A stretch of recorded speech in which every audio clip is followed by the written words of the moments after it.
As you've probably seen, a sinkhole literally has opened up in the White House lawn.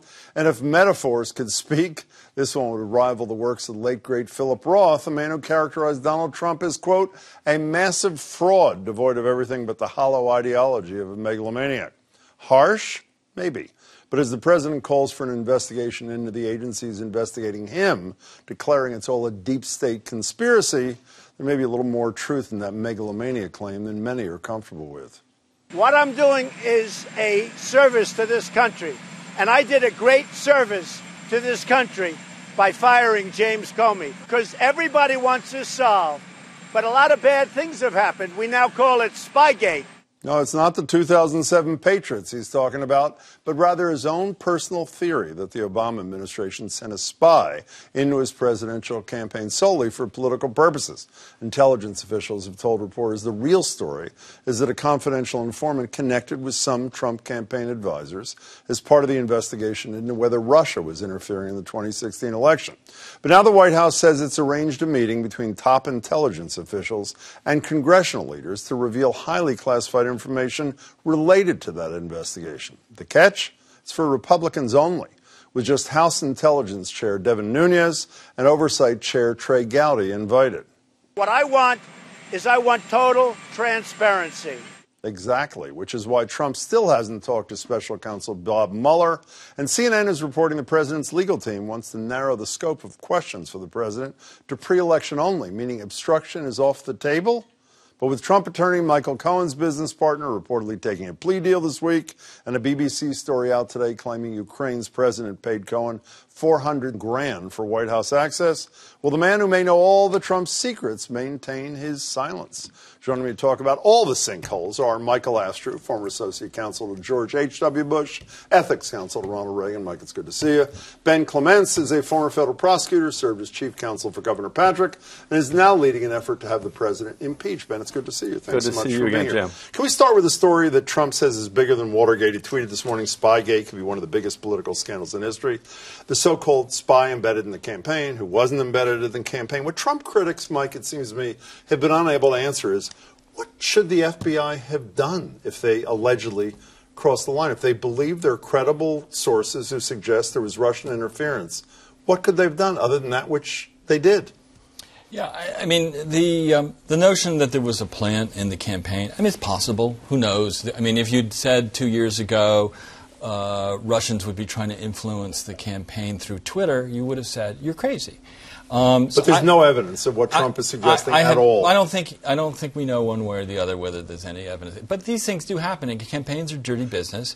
These things happen on campaigns a lot of time where people do inappropriate things. It's possible. But there's we have no way to know. There's not one independent source who suggests the president is correct about the alleged embed. But this is a new allegation. I don't know. I mean, we'll see what happens. Could the FBI have done anything differently than they did based upon what they believed was investigatable?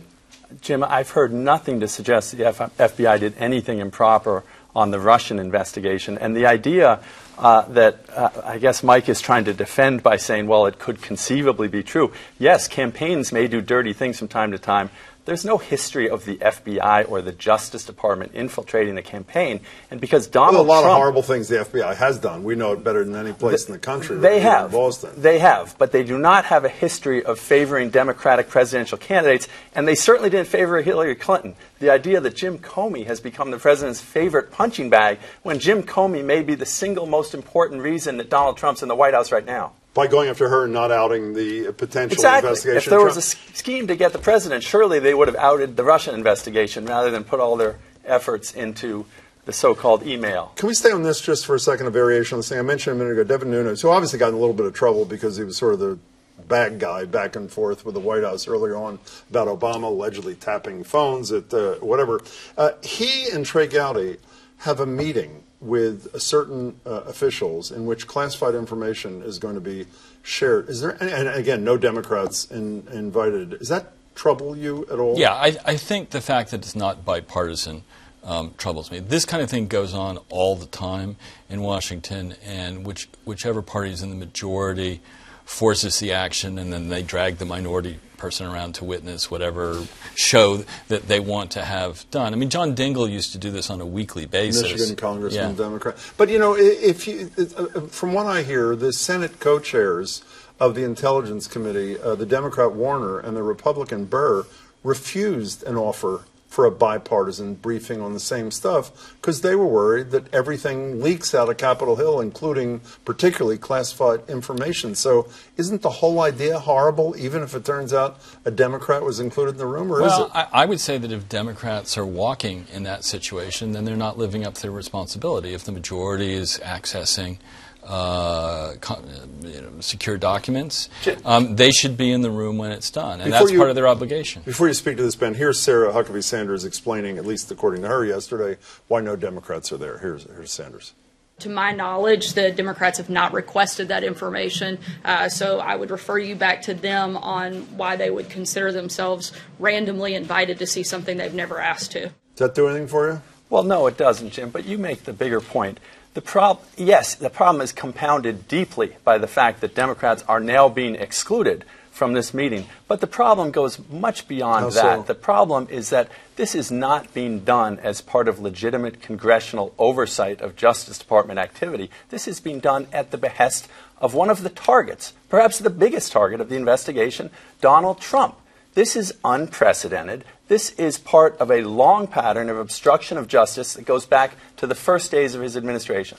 You know, I was going to mention this to you at the end, but since you're getting close to the topic, let me say here, there's a big debate in the Democratic Party as to whether or not candidates who are hoping to reclaim the majority in the House of Representatives for the Democrats come November should or should not be campaigning on impeachment.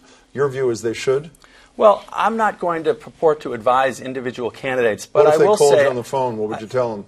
I would say talk to the American people truthfully. This president has committed impeachable offenses every day of this administration, and impeachment needs to be on the table. So why shouldn't they say to their constituents, if we control a majority and there was an impeachment resolution, I'd vote for it? Certainly they should be prepared to say they would vote for impeachment hearings, and we believe they should be pushing for that now. And it's inexplicable to me why the Democrats are hiding under the table on that issue. You know, you were two big-time lawyers. I was going to say in your day, but I guess I didn't. I'm glad I stopped myself. I'm sorry. Be that way, Jim. That's really not fair. No, you know, the Rudy Giuliani thing that we're now hearing, the latest, beyond the fact that he says now Trump does want to testify, put that aside for a minute. The notion that Donald Trump is saying that I only want to answer questions about pre-election times, which obviously, I mean, to me, obviously, would take obstruction testimony off the table. In light of the fact that, starting with you, Ben, in light of the fact that presidents really don't have to do this, and it's quite frequently that they negotiate deals in terms of the number of hours, the subject matter, isn't a little bit of Donald Trump better than, if they agree to an interview, better than no Trump at all? From whose perspective? From the American people's perspective. Well, he may decide not to testify at all. They got to subpoena him, and it'll be years in court. Well, Jim, I'm going to disagree a little bit with your premise. Certainly presidents are entitled and have negotiated the place, the timing, the people that will be present, whether it's under oath, whether it's not under oath, those kinds of things. But to exclude broad categories of the subject matter of the investigation from what the president's prepared to answer questions about, I'm not aware of that happening before. And to me, it's another effort to avoid this whole investigation. Ethics lawyer Astrue, is it a problem? That's dead wrong. He doesn't have to answer any questions he doesn't want to for multiple reasons. And so he can, if he chooses to negotiate what he wants to answer on, under what circumstances, he can do that. As an American citizen, are you troubled that he might only testify, if he testifies at all, about a limited set of a period of time, which might exclude a pretty important topic of the investigation? Personally, my view on most things is I'm pro-transparency, so I would prefer to just lay everything out on the table, get it over. I think one of the important things is getting it over with. I think we've crossed a point where this whole situation is getting corrosive for our whole system of government. And I am a little concerned with Mueller that this is a very desultory pace. And shorter than Watergate, Iran-Contra, Whitewater. Those are all longer than 4 years. But I think part of the problem is that he's allowed mission creep. And I've actually tried to get my hands on a copy of the scope of his, and haven't been able to get it out of the Justice Department. But certainly Mueller is reading it much more broadly than I think the American people thought it would be. And there are all these investigations about things that happened before Trump was even elected. With the midterm, you only have 30 seconds. With the midterm election just months away, isn't there some legitimacy in the notion that maybe it's time to start wrapping this thing up? I too would like to see him move as quickly as possible, but he is. He has been at this for a year. He has indicted more than 19 people. He's secured numerous pleas. He's secured cooperation. It is a broad investigation. It is all within the scope of the order, which is not just Russia, but things that legitimately flow from the investigation. Ken Starr. It's been gotta go. small fish that have nothing to do with collusion so far. Pleasure to see you. Two big fish. Thank you both, gentlemen. Good to see you, it's great Jim. to see you both. Appreciate it.